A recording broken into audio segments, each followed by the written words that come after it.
هم عمالين يهجموا عليه وعمالين يطلعوا حتى التمثيليات اللي هم يعني بيعملوها عشان يعني يمدحوا الجيل ده، بيجيبوا لنا ممثلين طبعا مش هيمثلها غير ولد كان بالجوان امبارح.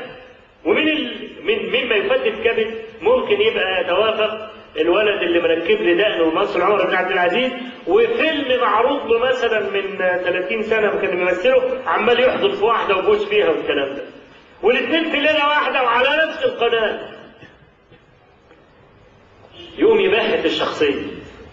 لان انا اللي طول عمري بشوف الممثل ده اول ما يركب لي ده انا مش هيخيل عليا ان عمر بن عبد العزيز ويقرش لي بصره كده ويقعد يعيط لي لما يسمع لي ايه ولا حديث الكلام ده ولا ينطلي عليا الكلام ده ولا عارف تاريخه.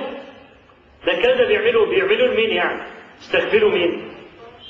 فحتى الصور اللي بيقدموها صور كلها مغلوطه ولازم يدخل الحب فيه. بس المره دي الحب الاسلامي. حب الاسلام. يبقى ابن ماجه طالع وهيروح رحله بالمشرق وبعدين يقول لمراته بقى ايه، بص بقى انا في سبيل الله بقى وطالع مش عارف ايه وجاي زغيب فانا مش عايز اعلقك. خلاص؟ فيعني ايه اطلقك ولا تستنيني؟ تقول له انا مستنياك يا ابن ماجه. كده يعني. لا ايه مستنياك وايه عادي. ودي ومرات ابن ماجه دي ايه بقى؟ حزام وسط وبتاع واخر حلاوه وبنكلم بعض اخوه في الله. الكلام ده جائز؟